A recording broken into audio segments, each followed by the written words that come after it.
Assalamualaikum warahmatullahi wabarakatuh. Perkenalkan, nama saya Muhammad Izanuddinsa. Pada video ini saya akan menjelaskan 3 hal penting sejarah perkembangan lembaga negara di Indonesia. 3 teori mengenai demokrasi konstitusional dan eksistensi MPR, DPR, serta DPD setelah amandemen UUD 1945. 1. Sejarah singkat perkembangan lembaga negara di Indonesia. Pertama, periode UUD 1945 awal 18 Agustus 1945 sampai 27 Desember 1949. Pada masa ini sistem pemerintahan Indonesia bersifat presidensial. Presiden memegang kekuasaan yang sangat besar dan lembaga negara belum tersusun secara lengkap. MPR dan DPR belum terbentuk sehingga fungsi legislatif sementara dipegang oleh presiden bersama HNIP.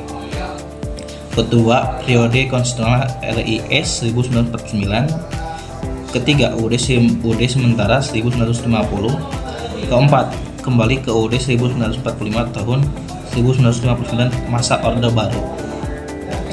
Yang kedua, tiga teori penting tentang lembaga negara dalam demokrasi konstitusional. Pertama, teori Trias Politica Montesquieu.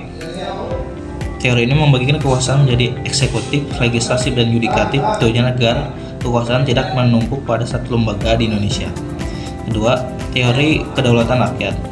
Teori ini menyatakan bahwa kekuasaan tertinggi berada pada rakyat. Ketiga, teori konstitusionalisme. Teori ini menerapkan bahwa kekuasaan pemerintahan dibatasi oleh konstitusi setelah amandemen UUD 1945 di Indonesia.